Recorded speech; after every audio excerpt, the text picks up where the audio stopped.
हरे कृष्ण।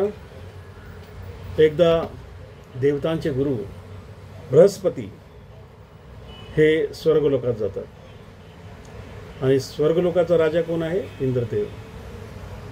तर इंद्रदेव जो आहे बृहस्पतींचं स्वागत करण्यासाठी पुष्पहार घेऊन येतो आणि मस्तीमध्ये, कधी कधी पदाची मस्ती असते, त्या मस्तीमध्ये तो हार जो आहे इंद्रदेव बृहस्पतींना न घालता हत्तीच्या गळ्यात, ऐरावतच्या गळ्यात घालतो। बृहस्पतींना राग येतो, शाप देणार असतात, पण ते म्हणतात शाप द्यायची काय आवश्यकता नाही। इंद्राने जे कार्य केलेलं आहे त्याच्यानेच त्याची अधोगती होणार आहे आणि त्या क्षणापासून इंद्रदेवाची अधोगती व्हायला सुरू होते। असुरांची शक्ती वाढते, देवतांची शक्ती कमी होते आणि असुरांच्या माध्यमाने बली जो आहे संपूर्ण देवलोक जो आहे पादक्रांत करतो।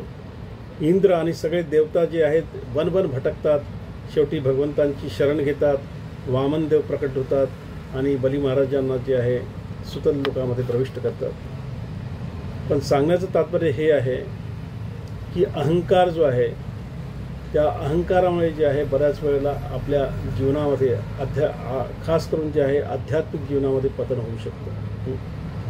आपण पाहतो इंद्रदेव भक्त आहे, तरीही बऱ्याच वेळेला त्याचं पतन झालेलं आहे, पण तरी भगवंतांनी त्याचा उद्धार केला आहे। पण याचा अर्थ असा नाही की आपण चुका करत राहायच्या आणि भगवंत जे आहे आपल्याला तारत राहतील। सांगण्याचं तात्पर्य हे आहे की धनाचा अहंकार होऊ शकतो, आकस्मिक धनाचा पण अहंकार होतो, ज्ञानाचा अहंकार होऊ शकतो, कधी कधी भक्तीचा पण अहंकार होऊ शकतो।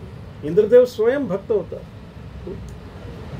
तर असं म्हटलंय की अहंकारापोटी, अपराधापोटी बऱ्याच वेळेला आपलं आध्यात्मिक पतन होऊ शकतं। वैष्णव अपराध, नाम अपराध, भक्तांचा अपराध, अहंकार याच्यापोटी काय होतं की आपल्या आध्यात्मिक पतन होऊ शकतं। तर कोणाचा हा प्रश्न होऊ शकतो की भक्तांना देखील अहंकार होऊ शकतो, भक्तीचा अहंकार होऊ शकतो, हे कसं काय?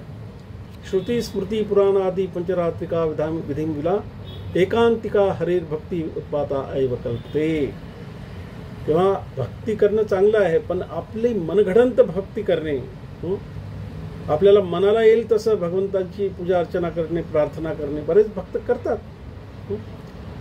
तर अशाने काय होतं की एकांतिका हरिभक्ती उत्पाता ऐव कल्पते।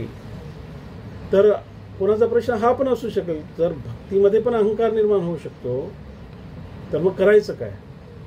तर जे आपण करतो त्याप्रमाणे हेच केलं पाहिजे असं माझा अट्टाहास नाही, त्याप्रमाणे आपण केलं पाहिजे। भक्तांच्या संगतीमध्ये राहायला पाहिजे, जप केला पाहिजे आणि पुन्हा पुन्हा स्वतःला सांगितलं पाहिजे की गोपीर भर्तर पतकमलयो दास दासानुदास। हे पण एक अफर्मेशन आहे। तृणादपी सुनिचेन तरोरपी सहिष्णुना अमानिना मानतेन कीर्तनीय सदा हरी। केवळ अफर्मेशन नाही आहे, तर त्याचबरोबर आपण मंत्र जप पण करतोय। हरे कृष्णा कृष्णा कृष्णा हरे हरे, हरे राम राम राम हरे हरे। त्याच्याने आपण काय भगवंतांना जे आहे आपण सांगतोय, राधाराणींना सांगतोय की मी दास आहे आणि मला दासत्वातच ठेवा।